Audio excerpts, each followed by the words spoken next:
Whisky ಕುಡಿಯೋದು ಒಳ್ಳೆಯದ? ಯಾವ ಆಲ್ಕೋಹಾಲು ಯಾವ ಪರ್ಸೆಂಟೇಜಲ್ಲೂ ಮಧುಮೇಹಿಗೆ ಒಳ್ಳೆಯದಲ್ಲ. ಇದು ಸ್ಪಷ್ಟ ಸಂದೇಶ. ಇದು alcoholism is A different world all together. ಇವತ್ತು ಆಲ್ಕೋಹಾಲು, ಸಿಗರೇಟು, ಡ್ರಗ್ಸು ಎಷ್ಟು ವ್ಯಾಪಕವಾಗಿ ಆಗಿಬಿಟ್ಟಿದೆ ಅಂದರೆ ಸಿಸ್ಟಮ್ನ ಬೈಬೇಕಾ ಅಥವಾ ಇದನ್ನು ಮಾಡ್ತಕ್ಕಂಥ ಸಿಂಡಿಕೇಟ್ನ ನಾವು ಸೆರೆ ಹಿಡಿಬೇಕಾ ಅಥವಾ ಮಾಡ್ತಕ್ಕಂಥ ವ್ಯಕ್ತಿ ಬಗ್ಗೆ ಯೋಚನೆ ಮಾಡಬೇಕಾ? ಅನೇಕ ಪ್ರಶ್ನೆಗಳಿಗೆ ಉತ್ತರ ಇಲ್ಲದೆ ಇರ್ತಕ್ಕಂಥ ಪರಿಸ್ಥಿತಿಯಲ್ಲಿ ಇರ್ತೀವಿ. ಎನಿ ಎಕ್ಸಸೈಸ್, ಯೋಗ ಮಾಡಿ, ಸೈಕ್ಲಿಂಗ್ ಮಾಡಿ, ಜಿಮ್ ನಾನು ಪುರಸ್ಕರಿಸೋದಿಲ್ಲ. ಜಿಮ್ ನನ್ನ ವೈಯಕ್ತಿಕ ಅಭಿಮತದಲ್ಲಿ ನಾನು ಪುರಸ್ಕರಿಸಿಲ್ಲ. ಸ್ವಿಮ್ಮಿಂಗ್ ಆಗಿರ್ಬೋದು, ಸೈಕ್ಲಿಂಗ್ ಆಗಿರ್ಬೋದು, ಯೋಗ ಆಗಿರ್ಬೋದು, ಬೇರೆ ಯಾವುದೇ ಶಾರೀರಿಕ ಚಟುವಟಿಕೆಗಳು, ಒಂದು ಸಂಸಾರವನ್ನು, ಒಂದು ಆಲ್ಕೋಹಾಲನ್ನು, ಯಾವ ಒಂದು ಚಟವನ್ನು, ಸಿಗರೆಟನ್ನು ಬಿಡ್ತೀನಿ ಅಂತಕ್ಕಂಥ ಸಂಕಲ್ಪ ಅಲ್ಲಿದೆಲ್ಲ, it's all the more a mindset. ಮನಸ್ಸಿನ ಒಂದು ಸ್ಥಿರತೆ, ಮನಸ್ಸಿನ ಒಂದು ನಿಯಂತ್ರಣ ಮಾಡ್ತಕ್ಕಂಥ ಶಕ್ತಿ, ಸಮರ್ಥತೆ ನಮಗೆ ಎಷ್ಟಿದೆ.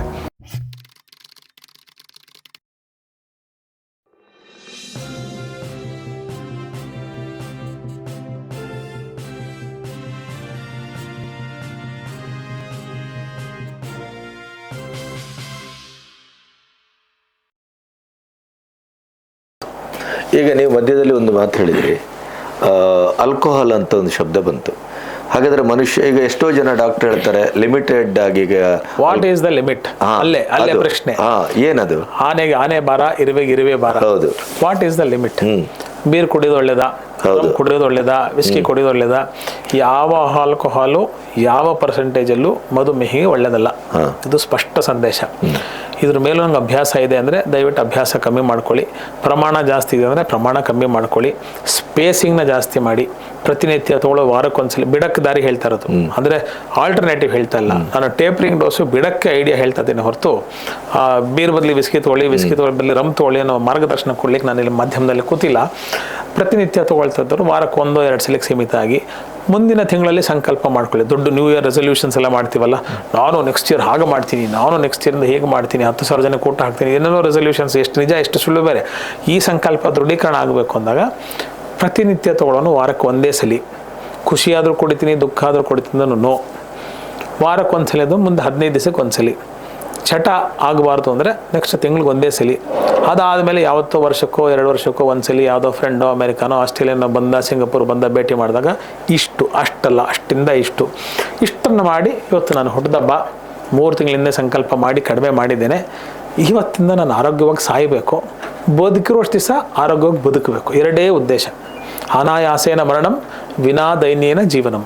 ಇದನ್ನು ಪ್ರತಿ ಕ್ಷಣ ಅನುಕ್ಷಣ ಬಂಗಾರದ ಪೆನ್ನಲ್ಲಿ ಬರೆದಿಟ್ಕೊಂಡ್ಬಿಟ್ರೆ ದೇವ್ರ ಮನೆಯಲ್ಲೋ ಅಥವಾ ನಿಮ್ಮ ವರ್ಕ್ ಸ್ಪೇಸಲ್ಲೋ, ಕರ್ತವ್ಯವೇ ದೇವರು, ಕಾಯಕವೇ ಕೈಲಾಸ ಅಲ್ವಾ? ಸೊ ಅನಾಯಾಸೇನ ಮರಣಂ ವಿನಾ ದೈನ್ಯೇನ ಜೀವನಂನ ಅರ್ಥ ಮಾಡ್ಕೊಂಬಿಟ್ರೆ, ಸಂಸ್ಕೃತದ ಪದ, ಕನ್ನಡದಲ್ಲಿ ಮುಕ್ತಿ, ಸಾವಿಗೆ ಸಾರ್ಥಕತೆ ಇರಬೇಕು. ಬದುಕಿದಾಗ ನಮಗೆ ಆ ಧನ್ಯತಾ ಭಾವ ಇರಬೇಕು. ನಾನು ಬದುಕಿದ್ನಪ್ಪ, ನಾನು ಬದುಕಿದ್ದೀನಿ, ಬದುಕು ನನ್ನ ಕೈಯಲ್ಲಿದೆ, ಆ ಸಾರ್ಥಕ್ಯತೆ ನಾನು ಹೊಂದಿದ್ದೀನಿ. ಸಾವು ಯಾವತ್ತೇ ಬರಲಿ. ನನಗೆ ಪುನೀತ್ ರಾಜ್ಕುಮಾರ್ದು ಹೊಟ್ಟೆ ಹೊರದೋಯ್ತು. ನನ್ನ ವಯಸ್ಸಿನವ್ರ ಪುಣ್ಯಾತ್ಮ, ನಂದು ಅವ್ರದ್ದು ಒಂದೇ ವಯಸ್ಸು. ಪುನೀತ್ ರಾಜ್ಕುಮಾರ್ ಸತ್ತೋದು ಅಂದಾಗ I could not just digest it. So ಇಳಿಯ ವಯಸ್ಸಿನಲ್ಲಿ ಸಾವು ಬಂತು ಅಂದಾಗ ಶರಣರ ಸಾವಿರ ಮರಣದಲ್ಲಿ ನೋಡು ಅಂತ ಹೇಳ್ತಾರೆ. ಸಿದ್ಧಗಂಗಾ ಶ್ರೀಗಳಾಗಿರ್ಬೋದು, ಅಬ್ದುಲ್ ಕಲಾಂ ಆಗಿರ್ಬೋದು, ರಾಜ್ಕುಮಾರ್ ಆಗಿರ್ಬೋದು, VS ಆಚಾರ್ಯವರಾಗಿರ್ಬೋದು, ಎಷ್ಟು ಜನ ಬೇಕು ನಿಮ್ಗೆ ಉದಾಹರಣೆ. ಸಾರ್ಥಕ್ಯ ಜೀವನವನ್ನು ನಡೆಸಿದಾಗ ಸಾವು ಅನಾಯಾಸವಾಗಿ ಬಂದಿದೆ, ಬರುತ್ತೆ ಅನ್ನೋ ಆಶಾಭಾವನೆ ನಾವು ಇಟ್ಕೊಂಡಾಗ ಸಾವಾಗ ನಾವು ಹೆದರಬೇಕಾಗಿಲ್ಲ, ಸಾವು ನಮಗೆ ಹೆದರಬೇಕು. ಹಾಗಾಗಿ ನಾವು ನಮಗೆ ಹೆದರ್ಕೊಂಡಾಗ ಸಾವು ನಮ್ಗೆ ಹೆದರುತ್ತೆ. ನಾವು ನಿರ್ಲಕ್ಷ್ಯವಾಗಿ, ನಿರ್ಲಜ್ಜತೆಯಿಂದ ನಮ್ಮ ಬದುಕನ್ನ ನಾವು ಸ್ವೇಚ್ಛಾಚಾರದಿಂದ ನಡೆಸ್ತೀವಿ. ಸ್ವತಂತ್ರ ಬದುಕಿಗೂ ಸ್ವೇಚ್ಛವಾದಂಥ ಬದುಕು ತುಂಬ ವ್ಯತ್ಯಾಸ ಇದೆ ಸರ್. ಸೊ ಸ್ವೇಚ್ಛವಾದಂಥ ಬದುಕಬಾರ್ದು, ಸ್ವತಂತ್ರ ಬದುಕನ್ನು ನಡೆಸಬೇಕು. ಅದನ್ನು ಮಾಡಿದಾಗ ಶುಗರ್ನ ಯಾವತ್ತಿಗೂ ನೀವು ಕಂಟ್ರೋಲ್ ಮಾಡಲಿಕ್ಕೆ ಸಾಧ್ಯ ಸರ್. ನನಗೆ ಎಷ್ಟೋ ಪೇಷಂಟ್ಸ್ ಹೇಳ್ತಾರೆ, 40 ಯೂನಿಟ್ ಇನ್ಸುಲಿನ್ನು, 2 ಇನ್ಸುಲಿನ್ನು, ದಿವಸಕ್ಕೆ 3 ಸಲ ತೊಗೋತಾ ಇದ್ದೀವಿ, ನಾನು ಇವತ್ತು ಆಯುರ್ವೇದಕ್ಕೆ ಬರ್ಬೋದಾ, ನಾಳೆ ಬೆಳಗ್ಗೆ ಇನ್ಸುಲಿನ್ ಸ್ಟಾಪ್ ಮಾಡ್ಬೋದಾ ಅಂತ. ಇನ್ಸುಲಿನ್ ಸ್ಟಾಪ್ ಮಾಡ್ಬೋದು, ಜೀವನ ಪೂರ್ತಿ ಇನ್ಸುಲಿನ್ ತೊಗೊಳಕ್ಕೆ ರೆಡಿಯಾಗಿದ್ದೀರಿ. ಬಹುಶಃ 3 ಅಥವಾ 4 ತಿಂಗಳಲ್ಲಿ ಕಮ್ಮಿ ಮಾಡ್ಬೋದು, 6 ತಿಂಗಳು ನಿಲ್ಲಿಸುವಂಥ ಸಾಧ್ಯತೆಗಳಿದೆ. ಅದಕ್ಕೆ ನಿಮ್ಮ ಪರಿಶ್ರಮ ಏನು? ಸಿಂಪ್ಲೆಸ್ಟ್ ಎಕ್ಸಾಂಪಲ್ಲು, ಒಂದು ತುಂಬ ದೊಡ್ಡ ಕೇಂದ್ರ ಸರ್ಕಾರದ ಅಧಿಕಾರಿ, ಸೆಂಟ್ರಲ್ ಗೌರ್ಮೆಂಟ್ ಎಂಪ್ಲಾಯಿ ನನ್ನ ಹತ್ರ ಬಂದಾಗ ಅವ್ರು ಹೇಳಿದ್ದು, doctor Kishore, I don't want to take medicines. ನಿಮ್ಮ ಔಷಧಿನೂ ತೊಗೊಳ್ಳಲ್ಲ, ನಾನು ಅಲೋಪತಿ ಔಷಧಿನೂ ತೊಗೊಳ್ಳಲ್ಲ. ಇದು ಪಾಯಿಂಟ್ ನಂಬರ್ 1, ಫಸ್ಟ್ ಮಾತು ಹೇಳಿದ್ದು. 2ನೇ ಮಾತು ಹೇಳಿದ್ದು ಲೇಡಿ, 3ನೇದು smoker. Lady smoker, lady alcoholic, lady non vegetarian, lady junk food eater. ಅಂದರೆ ತುಂಬ ಹಿರಿಯ ಅಧಿಕಾರಿ, ಯಾವುದು ಸಂಕಷ್ಟಗಳೇನೂ ಇಲ್ಲ. ಬೆಳಗ್ಗೆ ಬೇಕು ಅಂದರೆ 25 kg ಬರ್ಫಿ ಮನೆಗೆ ಪಾದಾರ್ಪಣೆ ಮಾಡಿ ಹೋಗ್ತಕ್ಕಂಥ ಹುದ್ದೆ ಇದ್ದಾರೆ. ಈಗಲೂ ಆರೋಗ್ಯವಾಗಿದ್ದಾರೆ. ಹಾಗಾಗಿ ಉದಾಹರಣೆ ಹೆಸರು ತಗೊಳ್ತಾ ಇಲ್ಲ. Without any cost. ಎಲ್ಲ ಪಾದತರ ಬಂದು ಆಲ್ಕೋಹಾಲಿಂದ ಹಿಡಿದು ಸಿಗರೇಟಿಂದ ಹಿಡಿದು ಎಲ್ಲ ಪಾದತರ ಬಂದು ಸೇವೆ ಆಗ್ತಕ್ಕಂಥ ಹುದ್ದೆಯಲ್ಲಿ ಈಗಲೂ ಒಳ್ಳೆ ಹುದ್ದೆಯಲ್ಲಿ ಇದ್ದಾರೆ.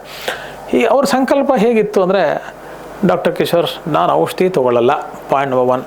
ಇಷ್ಟೆಲ್ಲ ನನ್ನ ಅಡಿಟಿವ್ಸ್ ಇದೆ, ನನ್ನ ಕ್ರೆಡಿಟಿಗೆ ಇಷ್ಟೆಲ್ಲ ಸಮಸ್ಯೆಗಳಿದೆ, ಆದರೆ ನಾನು ಏನೇನು ಬೇಕಾದ್ರೂ ಮಾಡ್ತೀನಿ, ಔಷಧಿ ತೊಗೊಳ್ಳಲ್ಲ. ಆದರೆ ನನ್ನ ಶುಗರು 126 ಡೆಡ್ ಲೈನ್. ನನ್ನ ಪ್ರಕಾರ 126 ಆ್ಯಂಡ್ ಅಬವ್ ಇರಬಾರ್ದು. 126 ಇದ್ದರೆ ಹ್ಯಾಪಿ ಎಂಡಿಂಗ್ ಫಾರ್ ಡಯಾಬಿಟಿಸ್. ಸುಖವಾಗಿರ್ತೀರ, ನೀವು ಡಯಾಬಿಟಿಸ್ ಜೊತೆಗೆ ಇರ್ತೀರ, ಅದು ನಿಮ್ಮ ಜೊತೆ ಕಂಟ್ರೋಲ್ ಇದೆ ಅಂತ ಅರ್ಥ. HbA1c 6 ಅಥವಾ 6.5 ದಾಟಬಾರ್ದು. ಅಷ್ಟು ಅಂದರೆ 3 ತಿಂಗಳ ಗ್ರಾಫು. ಇಷ್ಟನ್ನು ನೀವು ಹೆಲ್ಪ್ ಮಾಡ್ಲಿಕ್ಕೆ ಸಾಧ್ಯನಾ ಅಂತ ಒಂದು ಅರ್ಧ ಗಂಟೆ ಇಂಥ ಪ್ರಶ್ನೆಗಳು, ಜಿಜ್ಞಾಸೆಗಳು ನಮ್ಮ ಮುಂದೆ ಬಂದಾಗ ಉತ್ತರ ಕೊಡಲಿಕ್ಕೂ ಅಷ್ಟು ಸುಸಾಧ್ಯ ಅಲ್ಲ. ಬಿಡಿ ನಾನೇನೋ ಮಾಡ್ತೀನಿ, ನಾನು ಔಷಧಿ ಕೊಡ್ತೀನಿ ಅನ್ನೋಕೆ ಔಷಧಿ ತೊಗೊಳ್ಳಲ್ಲ. ಹೌದು. 10 ಕಿಲೋಮೀಟ್ರು 4 ಕಿಲೋಮೀಟ್ರು 40 ನಿಮಿಷದಲ್ಲಿ ಇಂಟು 2 ಅಂದರೆ ಬೆಳಗ್ಗೆ 40 ನಿಮಿಷದಲ್ಲಿ 4 ಕಿಲೋಮೀಟ್ರು, ಸಾಯಂಕಾಲ 40 ನಿಮಿಷದಲ್ಲಿ 4 ಕಿಲೋಮೀಟ್ರು ನೀವು ನಡೀಲಿಕ್ಕೆ ಸಾಧ್ಯನಾ? 10 ಕಿಲೋಮೀಟ್ರ್ ನಡೀತೀನಿ ಅಂದರು. ನೋಡಿ, ಇದು ಇವತ್ತಿನ ಸಂಕಲ್ಪ ಅಲ್ಲ. ಹೌದು, ಇದು ನಿತ್ಯ ನಿರಂತರ ಆಮರಣಾಂತಿಕ ಸಂಕಲ್ಪ ಆಗಿರಬೇಕು. ಇವಾಗ ಮಾಡ್ಲಿಕ್ಕೆ ಸಾಧ್ಯನಾ ಅಂದೆ. ಮಾಡ್ತೀನಿ ಅಂದರು. ನಾವು ಮಾಡೋ ಪ್ರಯತ್ನ ಮಾಡ್ತೀರಾ? ಮಾಡ್ತೀನಿ ಅಂದರು. 1-2 ದಿವಸಕ್ಕೆ ಮಾಡ್ತೀರಾ? ಸಾಯೋವರೆಗೂ ಮಾಡಿ. ಇದೊಂದು 3 ವರ್ಷದ ಕತೆ ನಾನು ಹೇಳ್ತಾ ಇದ್ದೀನಿ, ತುಂಬ ಹಿಂದಿಂದಿರಲ್ಲ. ಅದಾದಮೇಲೆ ಶಿ ಸೆಡ್, ಔಷಧಿ ಬಿಡ್ಬೋದಾ ಅಂತ. 4 ಕಿಲೋಮೀಟ್ರ್ ಇವತ್ತು ಬೆಳಗ್ಗೆ, 4 ಕಿಲೋಮೀಟ್ರ್ ಇವತ್ತು ಸಾಯಂಕಾಲ 40 ನಿಮಿಷದಲ್ಲಿ, ಅಂದರೆ 80 ನಿಮಿಷದಲ್ಲಿ 8 ಕಿಲೋಮೀಟ್ರ್ ಮಾಡಿ, ಸಾಧ್ಯ ಆದರೆ ಒಂದು 100 ನಿಮಿಷದಲ್ಲಿ 10 ಕಿಲೋಮೀಟ್ರ್ ವಾಕ್ ಮಾಡೋಂಥ ಪ್ರಯತ್ನ ಮಾಡಿ. ಕಾಲಿಗೊಂದು ಕ್ಯಾನ್ವಾಸ್ ಶೂಸ್, ಲೇಸ್ ಇರೋದು, ಪಂಪ್ ಶೂ ಅಲ್ಲ, ಅದು ಜಾರಿದ್ರೆ ಬಿಡಿದ್ರೆ ಆಗಲ್ಲ, ಗ್ರಿಪ್ ಇರಬೇಕು, ಚೆನ್ನಾಗಿ ವಾಕ್ ಮಾಡಬೇಕು, ಊಟ ಕಮ್ಮಿ ಮಾಡಬೇಕು, ಅಭ್ಯಾಸಗಳು. ಇಷ್ಟೇ ಪ್ರಿಸ್ಕ್ರಿಪ್ಷನ್. ನಿಮ್ಗೆ ಹಸಿವಾಗ್ದಾಗೆಲ್ಲ ಕೋಸಂಬರಿ ತಿನ್ನಿ, ಹುರುಳಿ ಹಪ್ಪಳ ತಿನ್ನಿ, ಒಂದು ನಿಂಬೆ ರಸ ಕುಡೀರಿ ಉಪ್ಪು ಹಾಕ್ಬಿಟ್ಟು, 1-2 ಪೀಸು ಕಲ್ಲಂಗರಿ ಹಣ್ಣು, ತರಬೂಜ ಹಣ್ಣು, ಪಪ್ಪಾಯನೋ, ದಾಳಿಂಬೆನೋ ಆಗಿರಿ ತಿನ್ನಿ, ಚೆನ್ನಾಗಿ ವಾಕ್ ಮಾಡಿ. ನಿಮ್ಗೆ ಇನ್ನೂ ಸುಸ್ತು ಅನ್ಸಿದ್ರೆ ಸಾಯಂಕಾಲ ಚೂರು ನೆನೆಸಿರೋಂಥ ಕಡಲೆಕಾಯಿ ಬೀಜ ತಿನ್ನಿ, ಶೇಂಗಾ ನೆನೆಸಿರ್ತಕ್ಕಂಥ ಸ್ಪ್ರೌಟೆಡ್ ಶೇಂಗಾ ತಿನ್ನಿ. ನಿಮಗೆ ಬೇಜಾರು ಅನಿಸಿದಾಗ ಒಂಚೂರು ಕೋಸಂಬರಿ ತೊಗೊಳ್ಳಿ. ಮಾಮೂಲಿ ಊಟ ಏನು ತೊಗೋತಾರಲ್ಲ 25%ಗೆ ರಿಡ್ಯೂಸ್ ಮಾಡಿ. ನಾನು ಫುಲ್ ಪ್ಲೇಟ್ ಮೀಲ್ಸ್ ಮಾಡ್ತೀನಿ, ನಾನು 25%ಗೆ ರಿಡ್ಯೂಸ್ ಮಾಡಿ.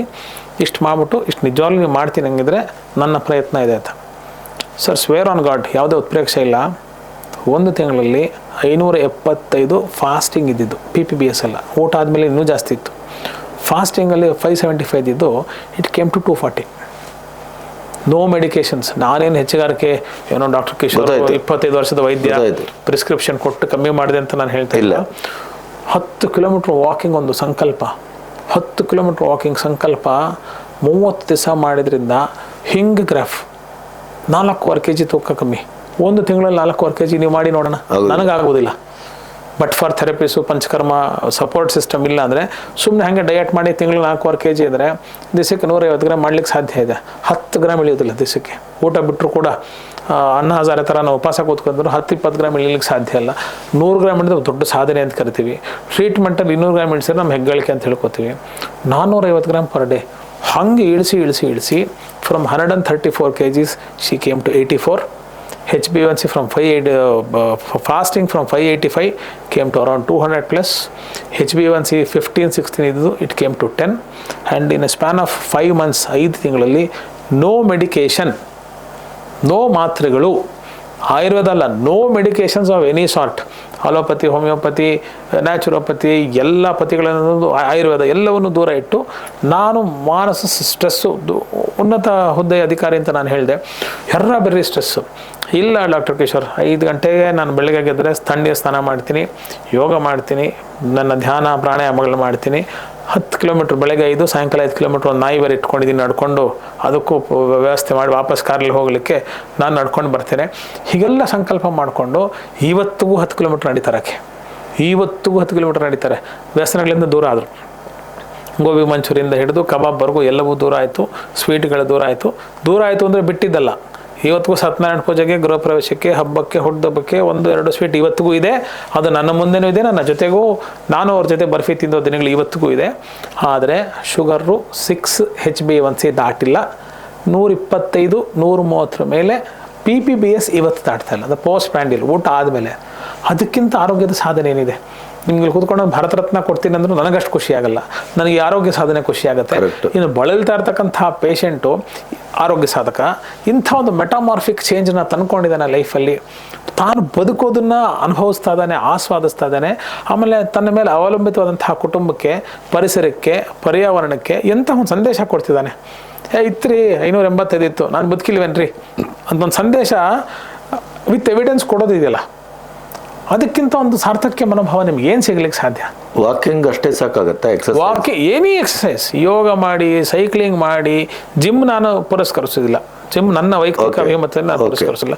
ಸ್ವಿಮ್ಮಿಂಗ್ ಆಗಿರ್ಬೋದು, ಸೈಕ್ಲಿಂಗ್ ಆಗಿರ್ಬೋದು, ಯೋಗ ಆಗಿರ್ಬೋದು, ಬೇರೆ ಯಾವುದೇ ಶಾರೀರಿಕ ಚಟುವಟಿಕೆಗಳು, ಆಯಾಮ ವಿವಿಧಾಂಗಾನಾಂ ವ್ಯಾಯಾಮ ಐತಿ ಪ್ರಕೀರ್ತಿತಃ ಅಂತಕ್ಕಂಥ ಮಾತು ಹೇಳ್ತೀವಿ.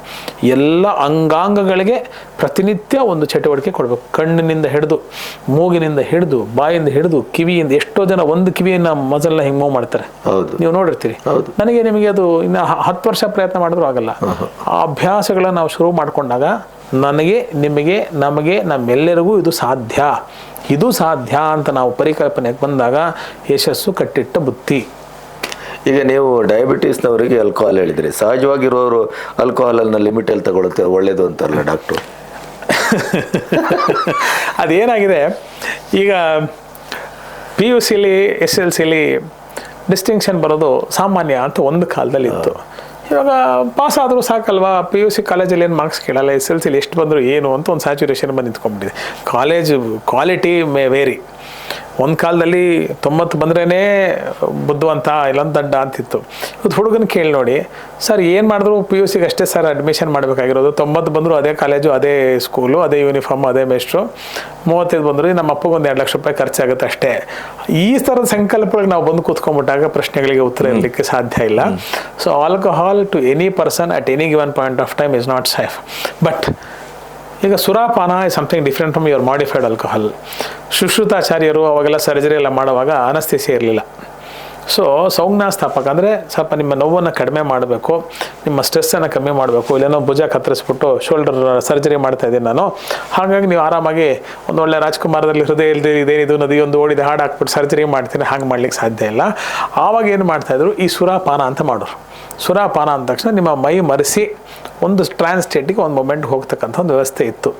ನಿಮ್ಗದರ ಅವಶ್ಯಕತೆ, ಅನಿವಾರ್ಯತೆ ಇದ್ದಲ್ಲಿ ಅದು ನೀವು ಅಂದರೆ ವೀಕ್ಷಕ ಡಿಸೈಡ್ ಮಾಡ್ಕೊಳ್ತಕ್ಕಂಥ ಪ್ರಶ್ನೆಗೆ ಉತ್ತರ ಬೇಕೇ ಬೇಕು ಅಂದರೆ ಅತ್ಯಂತ ಅಲ್ಪ ಪ್ರಮಾಣದಲ್ಲಿ, once in a blue moon if is already addicted, but not a new entrant, not to a PUC person, not to a young graduate, not to a young corporate working I.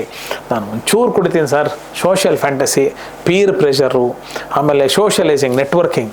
ಅವ್ರು ಕುಡಿತಾ ಇರ್ತಾರೆ, ನಾನು shake hand ಮಾಡಿ soda ಕುಡಿದ್ರೆ ಹಂಗೆ ಆಗಲ್ಲ sir, ನಿಂಬೆ ರಸ ಕುಡಿದ್ರೆ ನಂಗೆ ಫ್ರೆಂಡ್ ಆಗಲ್ಲ, ಅವನು ವಿಸ್ಕಿ ಕುಡಿದ್ರೆ ನಾನು ಬೀರಾರು ಕುಡಿಬೇಕು ಅಂತ ಹೇಳಿ ಈ ಥರದ ಫ್ರೆಂಡ್ಶಿಪ್ಗೆ ನನ್ನ ವಿರೋಧ ಇದೆ.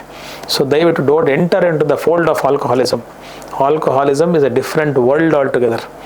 ಇವತ್ತು ಆಲ್ಕೋಹಾಲು, ಸಿಗರೇಟು, ಡ್ರಗ್ಸು ಎಷ್ಟು ವ್ಯಾಪಕವಾಗಿ ಆಗಿಬಿಟ್ಟಿದೆ ಅಂದರೆ ಸಿಸ್ಟಮ್ನ ಬೈಬೇಕಾ, ಅಥವಾ ಇದನ್ನು ಮಾಡ್ತಕ್ಕಂಥ ಸಿಂಡಿಕೇಟ್ನ ನಾವು ಸೆರೆ ಹಿಡಿಬೇಕಾ, ಅಥವಾ ಮಾಡ್ತಕ್ಕಂಥ ವ್ಯಕ್ತಿ ಬಗ್ಗೆ ಯೋಚನೆ ಮಾಡಬೇಕಾ, ಅನೇಕ ಪ್ರಶ್ನೆಗಳಿಗೆ ಉತ್ತರ ಇಲ್ಲದೆ ಇರ್ತಕ್ಕಂಥ ಪರಿಸ್ಥಿತಿಯಲ್ಲಿ ಇದ್ದೀವಿ ಯುವ ಪೀಳಿಗೆ. ಆಮೇಲೆ ಮೋಸ್ಟ್ ಇಂಪಾರ್ಟೆಂಟ್ ಮೆಸೇಜು, ಮನೆಯಲ್ಲಿ ಆಲ್ಕೋಹಾಲ್ ಕುಡಿದಾಗ you are stimulating the child. ನಮ್ಮ ಅಪ್ಪನೇ ಕುಡಿತಾನೆ, ನಾನು ಯಾಕೆ ಕುಡಿಬಾರ್ದು, ನಮ್ಮ ಅಪ್ಪನೇ ಸಿಗರೇಟ್ ಸೇತಾನೆ, ನಾನು ಯಾಕೆ ಮಾಡಬಾರ್ದು. ನಿಮ್ಮ ವ್ಯಸನಗಳನ್ನು ದಯವಿಟ್ಟು ಖಾಸಗಿಯಾಗಿ ಇಟ್ಕೊಳ್ಳಿ, ಮಕ್ಕಳ ಮುಂದೆ ಇದನ್ನು ಪ್ರದರ್ಶನ ಮಾಡಬೇಡಿ. ನೀವು ವ್ಯಸನಗಳಿಂದ ಕಮ್ಮಿ ಮಾಡ್ತಾ ಬನ್ನಿ. ಮನೋಸಂಕಲ್ಪ ಇದ್ದರೆ ಒಟ್ಟಿಗೆ ಬಿಡಲಿಕ್ಕೂ ಸಾಧ್ಯ. ನನ್ನ ಗುರುಗಳು ಮಾಸ್ಟರ್ ಹಿರಣ್ಣನವರು 18 ವರ್ಷಗಳ ಕಾಲ ನನಗೆ ಗುರು. ನಾನು ಅವರಿಗೆ ಡಾಕ್ಟ್ರು ಅಂತ ತುಂಬ ವಿನಮ್ರವಾಗಿ ಹೆಮ್ಮೆಯಿಂದ ಹೇಳ್ಕೊಳ್ಳೋಕೆ ಇಷ್ಟಪಡ್ತೇನೆ. ಅಣ್ಣ ಸಿಗರೇಟ್ ಬಿಡ್ಲಿಕ್ಕೆ ಸಾಧ್ಯನಾ ಅಂತ.